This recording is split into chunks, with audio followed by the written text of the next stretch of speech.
Hello दोस्तों, आप सभी का स्वागत है हमारे चैनल जीके बाई सत्येंद्र में। तो जीके बाई सत्येंद्र के अंतर्गत आज हम स्पेशल प्रोग्राम में बात करेंगे 14 अप्रैल की, यानी कि भारतीय संविधान के निर्माता डॉक्टर बी आर अम्बेडकर की आज हम बात करेंगे। तो डॉक्टर बी आर अम्बेडकर भारतीय संविधान के निर्माता और जनक कहे जाते थे। लेकिन डॉक्टर बी आर अम्बेडकर का जन्म 14 अप्रैल 1891 को हुआ था। महू मध्य प्रदेश में जन्म हुआ था, तो इसलिए 14 अप्रैल की डेट को हम जयंती के रूप में बनाते हैं। तो जयंती के रूप में बनाना चाहिए हमको, दिवस के रूप में बनाना चाहिए या जन्म दिवस के रूप में बनाना चाहिए, तो इसकी भी हम चर्चा कर लेते हैं। तो जन्म दिवस हम उन व्यक्तियों का बनाते हैं जो हमारे बीच जीवित हैं, यानी कि वर्तमान समय में जो व्यक्ति हमारे बीच जीवित हैं उनका हम जन्म दिवस बनाते हैं। लेकिन जयंती हम उनकी बनाते हैं जो हमारे बीच जीवित नहीं है और किसी कारणवश हम उनको क्या करते हैं, याद करते हैं, तो उस कारण हम उनको क्या बनाते हैं, जयंती उनकी बनाते हैं। तो चर्चा में इसलिए है क्योंकि डॉक्टर बी आर अम्बेडकर की 132वीं जयंती 2023 में बनाई जा रही है। तो बात करते हैं कि डॉक्टर बी आर अम्बेडकर का जन्म 14 अप्रैल 1891 में महू मध्य प्रदेश में इनका जन्म हुआ था। इनके पिताजी का नाम रामजी सकपाल और उनकी माता का नाम भीमाबाई था। 1896 में इनकी माता की मृत्यु हो गई, तब इनकी एज 5 वर्ष थी। ये अपने पिता और अपनी माता की 14वीं संतान थे, यानी कुल मिला के इनके जो भाई बहन थे वो 13 थे और 14वें ये थे, तो ये अपने माता पिता की अंतिम संतान थे। 5 वर्षों के बाद इनकी माता की मृत्यु आती है, तो इनका जो पालन पोषण जो होता है इनकी बुआ यानी कि इनके जो पिताजी की बड़ी बहन, उनके द्वारा इनका पालन पोषण किया जाता है। उसके बाद में आइए समझ लेते हैं और क्या है, यानी कि 1900 यानी कि 7 नवंबर 1900 की अगर हम बात करेंगे तो इन्होंने पहली बार स्कूल में प्रवेश लिया। महाराष्ट्र के एक प्रताप सिंह हाई स्कूल में इन्होंने प्रवेश लिया। तो 7 नवंबर को महाराष्ट्र सरकार ने घोषणा की कि इस दिन को हम विद्यार्थी दिवस के रूप में बनाएंगे। तो इनका स्कूल में प्रवेश लेने की जो डेट थी वो 7 नवंबर 1900 थी। 1906 में इनकी आयु जब 15 वर्ष थी तो इनका विवाह 9 वर्ष की महिला यानी कि लड़की रामाबाई से इनकी शादी कर दी गई। उस समय भारत में क्या था, पूरी तरह से बाल विवाह प्रचलित थी, इसलिए इनका जो विवाह था वो बाल विवाह के अंतर्गत कर दिया गया था 1906 में। उस वर्ष से 5वीं कक्षा में पढ़ाई कर रहे थे, तो उस वर्ष से 5वीं कक्षा में पढ़ाई कर रहे थे। उसके बाद में इनकी पढ़ाई को आगे चला गया और इनको 1913 में जब ये 22 वर्ष के थे तो इन्होंने न्यूयॉर्क में पढ़ाई को अपनी शुरू कर दी, यानी कि अमेरिका में पढ़ाई करने चले गए। तो अमेरिका में पढ़ाई करने के लिए ये अपनी प्रतिभाशाली एक छात्र के रूप में हमेशा कार्यरत थे। तो गायकवाड़, बड़ौदा रियासत के एक महाराजा गायकवाड़ ने इनको न्यूयॉर्क में स्कॉलरशिप योजना के तहत $11.50 प्रति माह के खर्चे पर न्यूयॉर्क में स्टडी के लिए इन्होंने भेज दिया। इन्होंने डॉक्टरेट की degree London school of economics, MSc MA PhD की degree London school of economics से प्राप्त की थी। उसके बाद में इन्होंने अछूतों के लिए बहुत सारे कार्य किए। उससे पहले हम समझ लेते हैं कि इनका जन्म हुआ था वो 14 अप्रैल 1891 को इनका जन्म हुआ था। इनकी जो पहली पत्नी थी जिनसे इनकी शादी 15 वर्ष में, ये जब 9 वर्ष की थी तो हो गई थी, रमाबाई अम्बेडकर। उसके बाद इनका निधन हो जाता है 1935 में। उसके बाद डॉक्टर सप्ताबाई अम्बेडकर से इन्होंने फिर से दोबारा शादी करी थी। भारत में सबसे पहले अगर बाबा साहब अम्बेडकर के स्मारक बनाने वाले कौन थे, मराठा थे, यानी कि महाराष्ट्र में मराठा जनजाति सबसे अधिक मात्रा में पाई जाती है। बाल चाणक्य थे। 1956 में इन्होंने बौद्ध धर्म को ग्रहण कर लिया। इसके बारे में भी हम डिस्कशन करेंगे कि कैसे बौद्ध धर्म को ग्रहण किया था। उसके बाद मैंने अभी आपको बताया कि विद्यार्थी दिवस के रूप में बनाते हैं। तो 1900 में इन्होंने स्कूल में प्रवेश लिया था महाराष्ट्र के, और उसी दिन महाराष्ट्र सरकार ने घोषणा करी थी। उसके बाद महाराष्ट्र सरकार ने घोषणा करी थी कि हम विद्यार्थी दिवस के रूप में 7 नवंबर को बनाएंगे।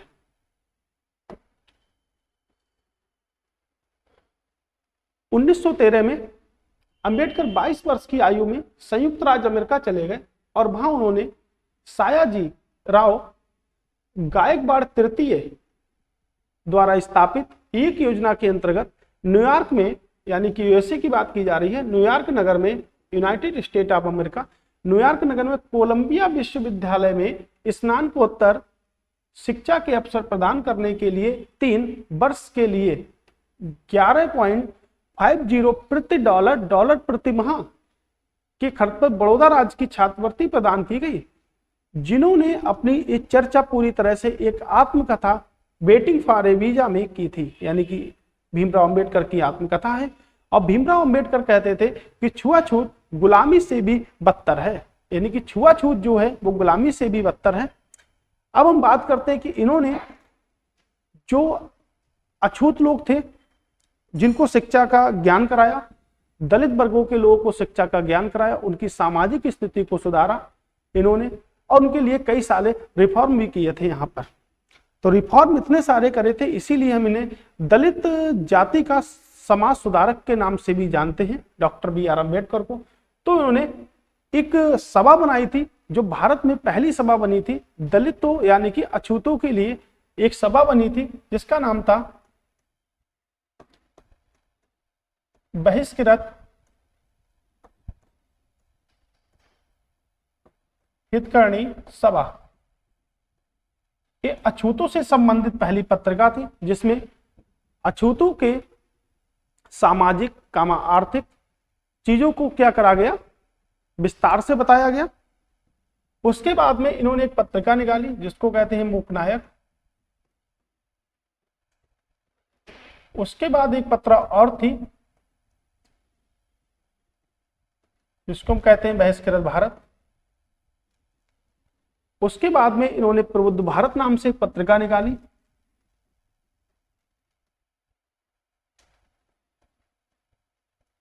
और एक पत्रिका जनता के नाम से निकाली थी इन्होंने। तो जनता के नाम से ये पांचों जो पत्रिकाएं थी वो सभी आपके दलित वर्गों या अछूतों के सामाजिक आर्थिक व शिक्षा को बढ़ावा देने के लिए इन्होंने निकाली थी। उसके बाद में उन्होंने अछूतों को शिक्षा को बढ़ावा देने के लिए बहिष्कृत हितकर्णी सभा की स्थापना करी थी।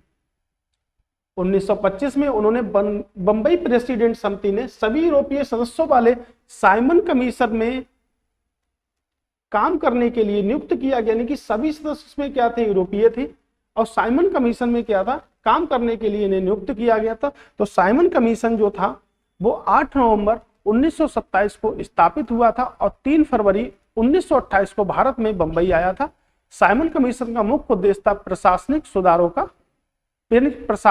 पर विचार करना, उसका प्रमुख उद्देश्य था। 1930 में BR अम्बेडकर ने 3 महीनों की तैयारी के बाद काला राम मंदिर सत्याग्रह आरंभ कर दिया। 1926 में बॉम्बे में गवर्नर ने उन्हें बॉम्बे विधान परिषद सदस्य के रूप में नामित किया। 1936 तक बॉम्बे लेजिस्लेटिव काउंसिल के सदस्य भी रहे और 1936 में स्वतंत्र लिबरल पार्टी की स्थापना भी इन्होंने कर दी। उसके बाद में इन्होंने कई सारे समझौते भी किए, यानी कि गांधी जी के साथ इन्होंने एक समझौता करा जिसको कहते हैं पूना पैक्ट। पूना पैक्ट जो हुआ था वो हुआ था 24 सितंबर 1932। पूना पैक्ट जो था वो दलितों से संबंधित था, यानी कि दलित वर्गों से संबंधित था पूना पैक्ट आपके, यानी कि दलितों से संबंधित था। तो इसमें क्या था, इसमें डॉक्टर BR अम्बेडकर ने बहुत सोच विचार किया। क्यों? क्योंकि एक तरफ एक पूना पैक्ट दलितों संबंधित था और इसमें गांधी जी एक तरफ क्या थे, जो स्वतंत्रता के लिए लड़ाई लड़ रहे थे। तो बहुत सोच विचार करने के बाद मदन मोहन मालवीय से विचार परामर्श करा और इस अस्तित्व में आया कि पूना पैक्ट को सिग्नेचर कर लेते हैं। 24 सितंबर 1932 में पूना पैक्ट किया गया जिसमें समझौता कराने वाला व्यक्ति मदन मोहन मालवीय। समझौता जो हुआ था वो गांधी जी और डॉक्टर BR अम्बेडकर के मध्य हुआ था। इस समझौते में कहा गया कि जो दलित वर्ग के लोग होंगे उनको पृथक निर्वाचन मंडल त्याग देना चाहिए और उनकी सीटों की संख्या है वो 71 से बढ़ाकर 148 कर दी जाएगी। यानी कि जो सीटों की संख्या थी वो 71 से बढ़ाकर 148 कर दी गई और इसकी जो नींव रखी गई थी वो सांप्रदायिक पंचायत से इसकी नींव रखी गई थी। तो पूना पैक्ट जो था ये आपके दलितों से संबंधित था। महात्मा गांधी और डॉक्टर बी.आर. अम्बेडकर के मध्य हो गया था। इसमें जो मध्य जो सहयोगी जो व्यक्ति था वो मदन मोहन मालवीय थे। मदन मोहन मालवीय के अगर बारे में हम कुछ आपको फैक्ट बताते हैं कि 1916 में मदन मोहन मालवीय ने बनारस हिंदू विश्वविद्यालय की स्थापना करी थी और ये वही व्यक्ति है जिन्होंने उत्तर प्रदेश के देवरिया जिले में चौरी चौरा कांड जो हुआ था उसका मुकदमा भी लड़ा था। तो इन्होंने कुल मिलाकर 170 लोगों को फांसी के फंदे से बचा लिया था। बाकी जो लोग बचे थे उनको क्या हो गई थी, फांसी थी। तो यहीं से ये बहुत ज्यादा प्रसिद्ध हो गए मदन मोहन मालवीय। पेशे से ये क्या थे, वकील थे। तो इसमें जो सीटों की संख्या थी पूना पैक्ट में वो 71 से बढ़ाकर 148 कर दी गई और जो दलितों की जो पृथक निर्वाचक मंडल था उसको क्या करा, उसको त्यागना पड़ा। देख, केंद्रीय विधायिका की जो सीटों की संख्या 18% तक बढ़ा दी गई थी टोटल ओवरऑल। बात करते हैं कि संविधान के रूप में कैसे कार्य किए। तो उससे पहले राउंड टेबल कॉन्फ्रेंस भी हुए थे। राउंड टेबल कॉन्फ्रेंस यानी कि हम बोलेंगे गोलमेज सम्मेलन। तो 3 गोलमेज सम्मेलन हुए थे 1930, 1931 और 1932। तीनों गोलमेज सम्मेलन जो हुए थे वो लंदन में हुए थे, सेंट जेम्स पैलेस में हुए थे तीनों गोलमेज सम्मेलन। तो तीनों गोलमेज सम्मेलन में अगर कोई भाग लेने वाला कोई व्यक्ति है तो वो डॉक्टर बी.आर. अम्बेडकर हैं। तो बी.आर. अम्बेडकर ने 1930, 1931, 1932 तीनों गोलमेज सम्मेलन में क्या लिया था, भाग लिया था डॉक्टर बी.आर. अम्बेडकर ने। तो इस समय जो ब्रिटिश प्रधानमंत्री थे गोलमेज सम्मेलन के समय वो रैमजे मैकडोनाल्ड थे। और जो सम्मेलन हुआ था वो आपका सेंट जेम्स पैलेस लंदन में हुए थे। तो सेंट जेम्स पैलेस तीनों गोलमेज सम्मेलन में भाग लिए थे। और पहले गोलमेज सम्मेलन में कहा गया था कि दूसरे गोलमेज सम्मेलन में भाग लेने के लिए कांग्रेस भाग लेगी। तो कांग्रेस की तरफ से द्वितीय गोलमेज सम्मेलन में महात्मा गांधी ने भाग लिया था, द्वितीय गोलमेज सम्मेलन में। बात करते हैं कि जब भारत स्वतंत्र हो चुका था तो भारत की जो स्वतंत्र थी वो 15 अगस्त 1947 को भारत स्वतंत्र हो गया था। जब नेहरू जी यानी कि भारत के प्रधानमंत्री पंडित जवाहरलाल नेहरू ने स्वतंत्र भारत की पहली कैबिनेट का गठन किया था तो उसके जो गठन की जो लिस्ट थी यानी कि जो मंत्रियों की लिस्ट थी उसको महात्मा गांधी के पास ले गए। तो महात्मा गांधी ने देखा कि इसमें बी.आर. अम्बेडकर का नाम नहीं है। तो महात्मा गांधी ने पंडित जवाहरलाल नेहरू से कहा कि ऐसा है कि ना हमारी सरकार है ना तुम्हारी सरकार है, ये स्वतंत्र भारत की सरकार है, तो इसमें डॉक्टर बी.आर. अम्बेडकर को भी शामिल किया जाए। तो डॉक्टर बी.आर. अम्बेडकर स्वतंत्र भारत के पहले कानून मंत्री व न्याय मंत्री के रूप में उभरे। तो स्वतंत्र भारत के पहले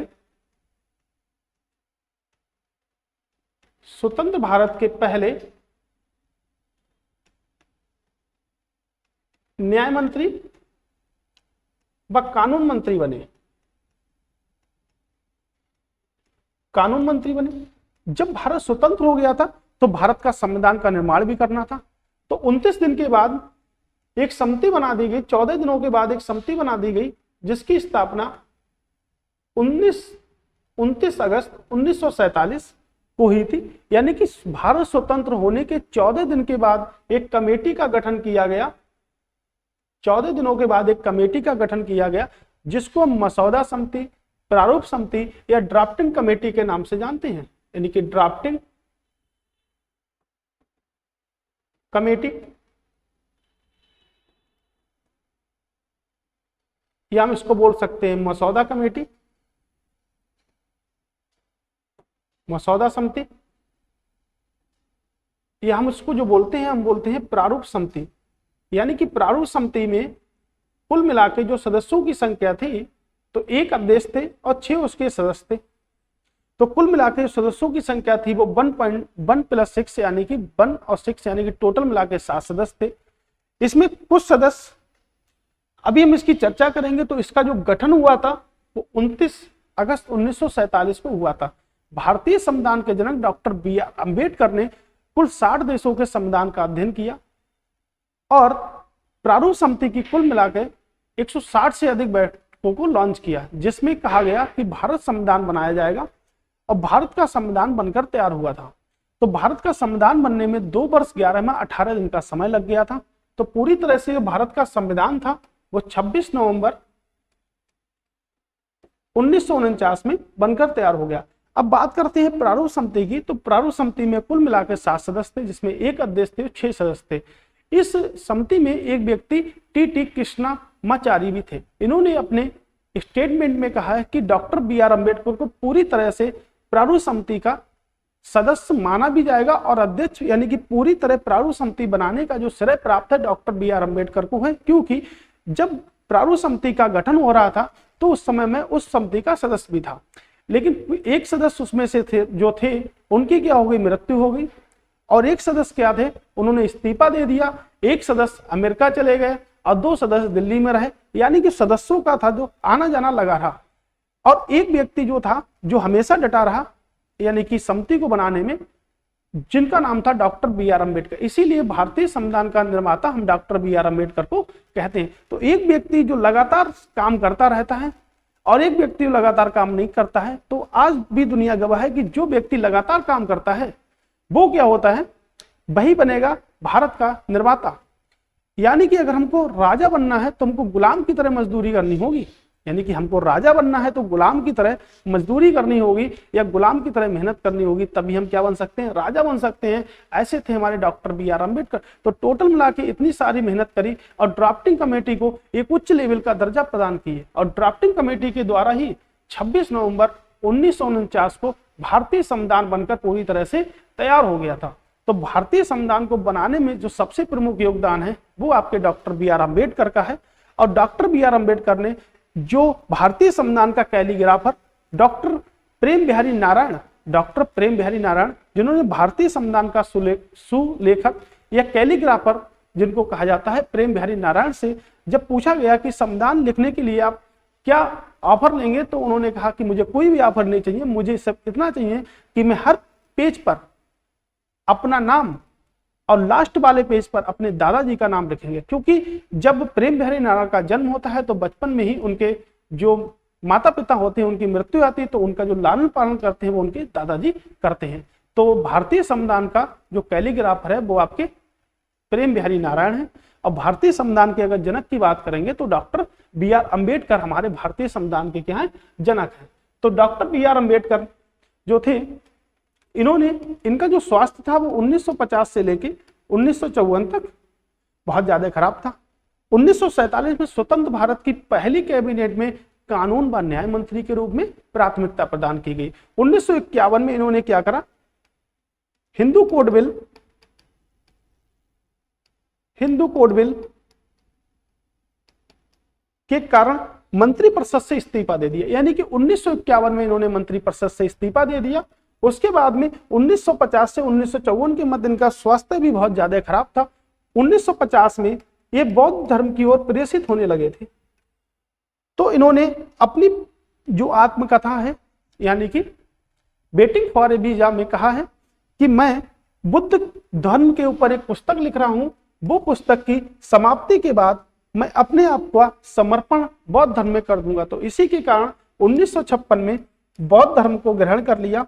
और हमारे जो भारतीय संविधान के जनक डॉक्टर बी.आर. अम्बेडकर की 6 दिसंबर 1956 को नई दिल्ली में मृत्यु आती है। तो 6 दिसंबर 1956 में इनकी मृत्यु हो गई न्यू दिल्ली में। और इनका जो समाधि स्थल है, यानी कि इनकी जो समाधि स्थल है वो आपकी चैत्यभूमि समाधि स्थल है इनका चैत्यभूमि, जो आपके बंबई में स्थित है। इनका जो समाधि स्थल है चैत्यभूमि वो आपका बंबई में स्थित है। तो डॉक्टर बी.आर. अम्बेडकर ने प्रारूप समिति के कारण ही संविधान का निर्माण कराया। तो पूरी तरह से संविधान जो था वो 2 वर्ष 11 माह 18 दिन में बनकर, यानी कि 26 नवंबर 1949 को संविधान का निर्माण हो गया।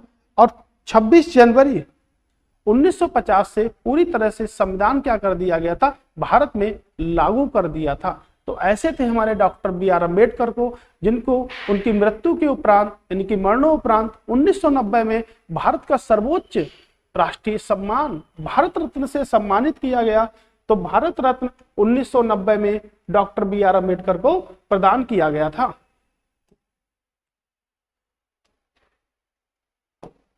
तो डॉक्टर बी आर अम्बेडकर को भारत रत्न 1990 में प्रदान किया गया था। ये हमारे ऐसे भारत में अछूतों के लिए आज हमारी जाति व्यवस्था जो है बना रखी थी। और आपको बता दें कि इन्होंने आरबीआई, इन्होंने एक बुक को लिखा था, द प्रॉब्लम्स ऑफ रुपए, द प्रॉब्लम्स ऑफ रुपए। ये वही बुक है जिससे आरबीआई, भारत का केंद्रीय बैंक आरबीआई का गठन किया गया था। आरबीआई की स्थापना जो थी वो 1 अप्रैल 1935 को की गई थी और आरबीआई का जो नेशनलाइजेशन यानी कि राष्ट्रीयकरण 1 जनवरी 1949 को किया गया था। तो डॉक्टर बी आर अम्बेडकर ने आरबीआई की स्थापना के लिए कमेटी स्थापित की थी, जिसको हमने कहा था हिल्टन यंग आयोग कमेटी उसको कहा था। तो प्रॉब्लम्स ऑफ रुपए ये वही पुस्तक है जिसके द्वारा आरबीआई की स्थापना की गई थी और इसके लिए एक कमेटी बनाई गई थी, हिल्टन यंग आयोग। यानी कि भारत का जो केंद्रीय बैंक है उसको भी चलाने का जो प्रमुख श्रेय प्राप्त होता है वो डॉक्टर बी आर अम्बेडकर को होता है। और जो भारत का कानूनी दस्तावेज है उसको भी, जो लिखित दस्तावेज है हमारा, उसको भी बनाने का जो श्रेय प्राप्त होता है उसको भी डॉक्टर बी आर अम्बेडकर को प्राप्त होता है। तो डॉक्टर बी आर अम्बेडकर ने एक पुस्तक लिखी थी जाति व्यवस्था पर, एनिहिलेशन ऑफ कास्ट। इस पुस्तक को भी लिखा गया था, जाति व्यवस्था पर इस पुस्तक को लिखा गया था डॉक्टर बी आर अम्बेडकर ने। यानी कि जाति प्रथा का विनाश।